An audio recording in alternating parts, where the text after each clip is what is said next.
Welcome to my show. I'm a guest here. Her name is Laura Dunworth. Mrs. Laura, how are you doing, ma? I am doing well. Thank you so much for having me today. And also, Mrs. Laura, I want to thank you for the time and the opportunity, Mrs. Laura.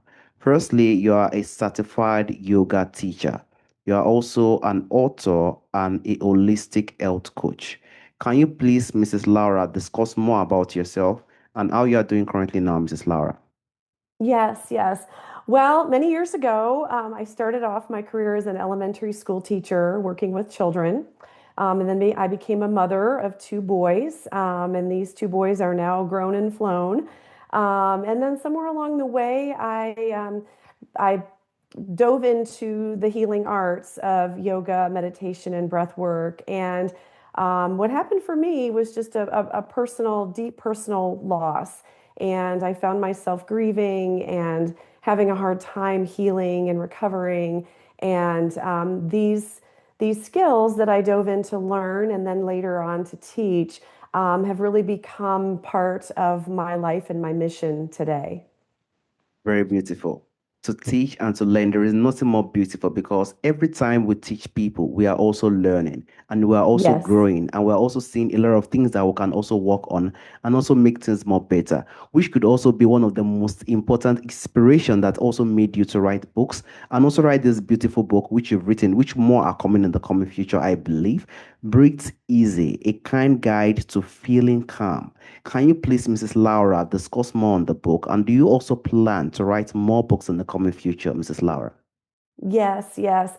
Well, I have found for myself that our breath is our superpower. And when we learn to breathe deeply and practice some of these breath work techniques, we can go from that fight or flight nervous system response to a calm response where we can think clearly and be more mindful in the moment. And so my focus, years ago, and obviously with my own children, was working with children and teaching them these skills at a young age so that they could learn how to calm themselves and be present and calm themselves through all kinds of emotions. So I started my first book is called Breathe Easy: A Kid's Guide to Feeling Calm.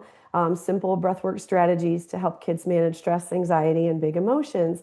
And it's simple techniques. And my goal is for the parents to read this with their children. And so the parents are learning and practicing these techniques with their children, which builds that calm, coherent energy in the home for everyone. And I've had more parents tell me, wow, I didn't expect to learn so much from this book. And I use these techniques too. And being a teacher, I decided to take the book and turn it into a teacher's guide for calm classrooms. So that was my second book. Very similar, but it's for teachers, and it's three-minute exercises to calm your classroom down and help kids focus. And now, currently, I'm working on my book for teens, which is going to be a whole lot more because teens, as we know, they get into the social media and the peer pressure, and it's like, oh, okay, this is a whole nother can of worms. But so I'm really excited about the teen book. It's going to have a lot more information.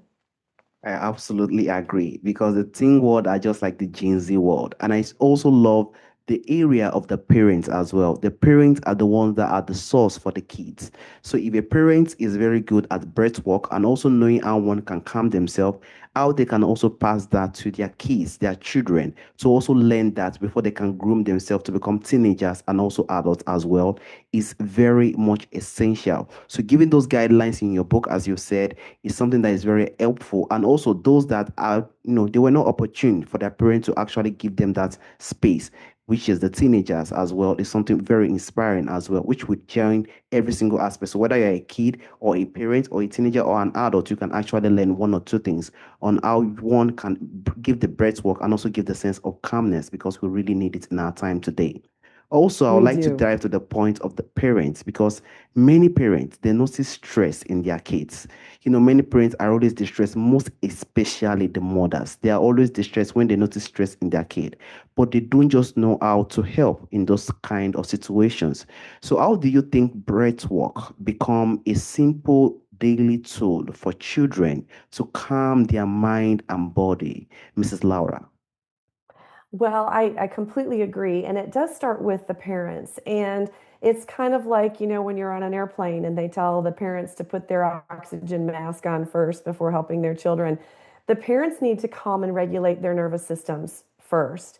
And so when they're doing these practices with their children, and one of the things I talk about in the book is practice these techniques when you're not stressed. Practice these techniques when you're calm and so that you can pull them out in stressful moments and practice them together. Because I think awareness, it all starts with awareness. It starts with noticing your feelings and emotions. And if you can notice your feelings and emotions as the observer, it's like, okay, I'm watching this. Isn't this interesting? I'm feeling this in my body. This anxiety just feels really tight, or, just my chest feels tight or my stomach feels tight. You can kind of start to step outside yourself a little and say, okay, what do I need right now? Maybe I need to just step outside and take a deep breath of fresh air, stand in the sunshine, just kind of take a pause in my day. And it starts with the parents modeling for the children. And one of the very, very first techniques I teach in the book, I call it balloon breathing. And it's using your whole diaphragm. It's placing a hand on your belly and a hand on your heart and tuning into your body and then filling the whole balloon, filling the belly first, then filling the chest very slowly, and then just letting the air slowly out. And so, what this does is it starts to regulate the oxygen that we take in because when we are stressed, we breathe really shallowly just with our chest. And that too much oxygen creates stress in our organs, creates stress in our minds, and it just kind of cycles. But when we slow things down, we take in the right amount of oxygen and we start to calm our vagus nerve. And that's the very first thing is, am I holding my breath? Am I breathing too fast? It's just noticing your emotions and noticing where you feel it in your body and teaching the children how to do that, along with learning yourself. Very beautiful. Honestly speaking, Mrs. Laura, that shows that observation is the key. We need to Yes, understand ourselves first. When we understand yes. ourselves, that is when we will be able to understand our kids as well. So when we are observant of ourselves, knowing when our anxiety is rising, knowing when we are staying calm, and knowing what to do in such circumstances, we can be able to be in the position to understand our kids and also know how we can also give that kind of relief to our. That means we can be in a position whereby we can know if our kids is stressed because we understand ourselves better. So it starts with observation and getting ourselves notice the ups and downs within ourselves as well. And also, one of the most important thing about kids in the world we find ourselves is that they always feel so emotional before one can understand them. They are very emotional before one can actually, understand them. So how do you think listeners can also teach their children to recognize and also name their feeling without this sense of shame, Mrs. Laura? Yes, that is so true with kids. I mean, they're so sensitive. We all come into this world being really sensitive because that's how we learn and that's how we pick up energies. And we pick up energies from other people, and that's part of it too, is noticing what is my feeling, what am I feeling, and what am I picking up from the world around me. That's a really big skill that a lot of us don't learn, if we ever do learn that, until we get a little older. But reminding children that they can name the emotion, and emotions are like clouds in the sky, they're going to pass. So let's acknowledge them, let's name it, let's notice where we feel it, let's do some techniques to kind of help our body release that trapped energy. Because what happens is the emotions actually get trapped in our bodies. And so, all of the techniques that I teach, the breath work, the tapping on the different acupressure points, the yoga, the meditation, all of these things help to move that trapped energy. And another helpful tool is journaling. Journaling has become part of my daily routine where it helps to notice, it helps to write it down. And then after I've kind of written down the things that I'm feeling, noticing, observing in my body, in my life, noticing what's mine and noticing what may not be mine, is I turn it back to gratitude. What am I grateful for right now? I'm grateful for me, myself, a great cup of coffee. I'm grateful for the pets in my home. I'm grateful for my health, my family, the sunny day, whatever it is, just to start shifting my mindset away from the emotional turmoil and into the gratitude in the moment. So that's something that really kind of is an add-on and really helps with moving that energy and getting back to a place of calm and coherence. Journaling, emotions, those things, those little things that we do normally ignore are one of the powerful sources that we can use to recognize and also learn these feelings for our kids without shame. We have to know how to journal. We have to also know how to give the sense of gratitude, appreciation to the world we find ourselves. These little things are more embracing and could help us, even as well our kids that we have on earth, to help us to calm and also give the sense of no shame, no matter how the situation is, no matter how the anxiety rise, we have the sense of calmness and we can actually deal with situations with more wisdom because it is when we are calm. That is when we can deal with situations with more wisdom because we have the time, we have the space, we can slow down and see how we can navigate things and also make things more better. And also, I have to, you and I will agree that there are some kids in this world, they are very stubborn. They do not just listen. And that is the kind of kids that we have as well. We do know some kids that are female. I think more female kids are more easier, but male, some male are very just they are just more of stubborn, and that's where I would like to drive to. So for a child who resists calming techniques when they are upset, they don't just want to do it. What do you think is the best way a parent can support them without forcing or escalating the issue, Mrs. Laura? Well, that's a really good question. And as the mother of two boys, yes, I get it. Boys are different than girls. Girls, yeah, right. Boys have a really hard time sitting still. So, for boys, I think they need to move.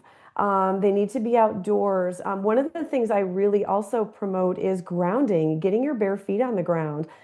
Get outside in the sunshine and the fresh air. If you've got children who are really having a hard time self-regulating, a lot of times just being out in nature, getting some movement in, just kind of running around for a few minutes outdoors. And then when they're ready, maybe coming to a place of stillness and saying, okay, what do we notice? What do you notice? Can you notice the air on your skin? Can you notice the sounds of the birds?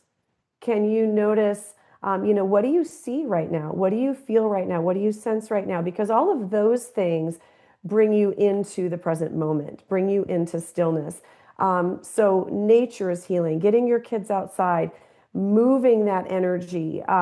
With boys especially, I do promote the tapping, the emotional freedom technique. It's something I do for myself all the time, and it really pairs well with the breath work. So you tap on the different acupressure points. You might be familiar with this technique. And it's kind of like acupuncture without the needles. It helps to move that stress out of your body. So that's maybe that's something for another podcast, but that's definitely something helpful. And every child is different. Every child is different. For some kids, maybe it's calming music. For other kids, it's getting to take a little jog up and down the street. For others, it's maybe wrestling with the sibling, or just kind of some loving rough and tumble. My husband was really good at that with our boys. But it's about moving that energy out of your body, and getting back to a place of peace and calm. And every child is different. You kind of just have to see what works, trial and error. Exactly. Energy is the most important source. So we have to continue to give those sense of vibration, continue to improve the energy within the kids. And the most important thing, understanding the kid. And it will really take a lot of time. But when we know the kind of thing that makes our kids happy, that makes them enjoyable, that makes them more happier to do a lot of things that we want them to do, then we can use that to navigate ourselves as an angle for eating, as an angle for breath work, and also an angle for calmness so that the kids will learn this more better in the time that they are growing as well. And also, I would like to also drive to the point of observation because you've drive to the point of observing ourselves. When we observe ourselves, then we can use that to assist or also drive that to our kids to also learn the sense of calmness and also navigate the sense of stress as well. So parents themselves could also be overwhelmed as well. And how do you think they can also model this emotional regulation so that children can also learn to observe them, so that they can also look up to them that I think my parents are doing all this, and they can also be a sense of observation to the parents as well, Mrs. Laura. Absolutely. The parents need to invest in these techniques as well. I mean, and they will enjoy the benefits, they will reap the benefits. When you are in the workplace, have a jug of pure, healthy water on your desk. So you're practicing your self-care techniques so that when you come home and you're with your children, you're not stressed out from your day. You've given yourself the time and space during your workday so that you can model for your kids and you can do these practices for your kids. And it's care, and putting yourself first so that you can't pour from an empty cup. And so you have to nurture yourself and have your kids notice what you're doing. Do these things in front of your children, do these things with your children so that you're really, really great. What I've seen, these parents have talked to me about how these practices have really changed their whole family dynamics. The whole family's getting into it, and the energy of the home will really shift. Beautiful.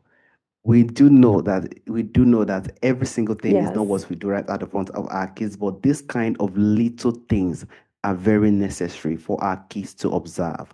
When they observe these little things, they can also say, see what mama is doing, see what papa is doing, and they can also use that to also adapt and also learn to also do that as well. Those are the kind of sources that we can also do. We should try to do it around them and also use that as a source of inspiration from every single one of them. Also, I would like to drive to the point of caregivers and also those that are facing emotional struggles. How do you think caregivers, when a child emotional struggles, require additional professional support beyond calming practices at home? Mrs. Laura. That's a good question. So, one of the things I noticed when I was teaching elementary school, I would also do some tutoring, and I was working with children of other teachers and tutoring them after school. And I thought, well, this is interesting. Their parents are teachers. Why are their parents not working with them doing the tutoring? And then I had my own kids. And I was like, oh, sometimes you need to have someone outside that is not the parent working with the children, calling in other professionals. So sometimes that parent child bond is a little too close and you need to bring in someone else. So absolutely, if you feel like you're not getting anywhere with your child, bringing in some type of counselor or professional is never wasted time, because sometimes it is just a little too close. And I noticed that firsthand when I was trying to tutor my own kids with some of their advanced homework. I was getting kind of anxious and stressed, and I'm like, okay, this isn't working. I need to pull someone else in, to give your child another adult that they can trust and that they can talk to. Thank you so much. There is nothing wrong with it. Can we see now? There is nothing wrong with Absolutely. we having the Yes. opportunity to bring other people to also be a caregiver, to also take care of our kids and also be there for them as well. Everything cannot be parents. Sometimes when they see those caregivers, they'll be like, wow, we've seen someone else. It brings more energy, it brings out more vibration, and it also gives us the opportunity to observe the kind of kid we have. It gives us the, because when we give our child out to the school, we do not observe what is going on. But when we are around with people that are outside, those such as caregivers, we can also observe our kids and also understand them better and also know where we can tackle as well to also help them to give the sense of breath work and also calmness as well. And I also like to drive lastly to the point of parent because a lot of parents could be listening today and they could feel powerless watching their child struggle with a very big emotions. And what encouragement or first step would you want to offer them, Mrs. Laura? Well, just to to find some resources there. There are podcasts and there are YouTube channels and there are books, and it's reach. I love yoga. Yoga is something that I teach, and it incorporates breath work with movement and mindfulness, and it's a wonderful mind, body, spirit practice. The word yoga means to yoke, to bring together the mind, body, and spirit, and so it's yoga, it's breath work, it's 5-minute meditations. It's walking outside and just bringing in your senses. What do you see? What do you hear? What do you feel? Can you feel the air on your skin? Again, it's all about awareness and taking the time out of your day, many, many times a day, to come back to your center, to notice what you are feeling, to notice what you are aware of, to bring in some calming breath. One of the breath work techniques that I love, that I do with kids and that I do with myself, I call it honeybee breathing, because who doesn't love honey, right? And it's creating a vibration. So you take a breath in through your nose and then you hum and you hum and you hum for 3 to 5 minutes. You hum, and that vibration really kind of shakes everything loose from your nervous system. Your voice carries a vibration. It's just the vibration is part of recalibrating the nervous system, massaging that vagus nerve, getting you out of the fight or flight state. So that is a simple, simple technique. Kids love it. Everybody loves to hum. And, you can just bring in some visualizations with kids like, okay, run around and hum like you're a bee humming from flower to flower for a few minutes. And the parents can do this along with the kids. And it's fun and it's cute and it's funny and probably get some laughs out of it. And, that really kind of breaks the tension as well. So bringing in just some fun, easy techniques for parents and kids to do together is really the key. Thank you so much, Mrs. Lara, for this beautiful insight. Awareness, giving the sense of embrace and every single one of the things that can help us to give the sense of calmness and also help our kids as well. Observation and other aspects that could help us in a very, very huge way. Thank you so much for the beautiful insight and also the book you've written as well. Mrs. Laura, there's also a question I normally ask during the end of the show. From our forefathers, from our ancestors, there are a lot of beautiful things that do exist during our ancestral time that is missing in our time today. If there is anyone or anything you would like to bring back to our time today, Mrs. Laura, what do you think that thing will be, Mrs. Laura? Well, this could be a whole other show. For me, I really believe we're missing community. Um, we're very much we're on our phones, we're on our screens. We don't know our neighbors like we used to. Maybe our families are, spread out in different parts of the country or the world, and we're missing community and making an effort to connect. You mentioned, when parents need to go get outside help. Sometimes it's just getting together with another group of parents or one or two other parents and say, this is what I'm experiencing. What are you experiencing? What have you learned is helpful for you? And having other people to talk to and share your experiences with. And I feel that we definitely have lost some of that in our world. I've heard it said that we're more connected in a technology type of way than we ever have been, but there's more loneliness than we've ever had as well. And so I think it's making an effort to get together with friends and family, to join community groups, even if they're online community groups. It's wonderful to be in person, but there are other ways to connect. And the parents oftentimes feel lonely, and the kids may feel lonely. So I would say fostering community is something that we have lost that our ancestors had. And our ancestors didn't, they had different stresses. They had wars and famines and different things like that obviously were very stressful. But our modern day problems cause the same stresses on our nervous system. Mm. And we need community to help feel connected and help feel whole. I 100% agree with you, Mrs. Laura. And that is why we have a huge skyrocket in anxiety and also suicide rates as well, because a lot of people are lonely. A lot of people are not there for each other anymore. We couldn't see our mates or our colleague having serious issues, and we can show the sense of love and gratitude and be there for them. These are things that are causing a lot of damage in our world today. And if we can just try to use our best, despite the technology we have, even with the technology we have, because we can use it as a source to give the sense of coming together, showing love and gratitude to one another, the world is going to be more beautiful and there will be more greater and better things in the world we find ourselves.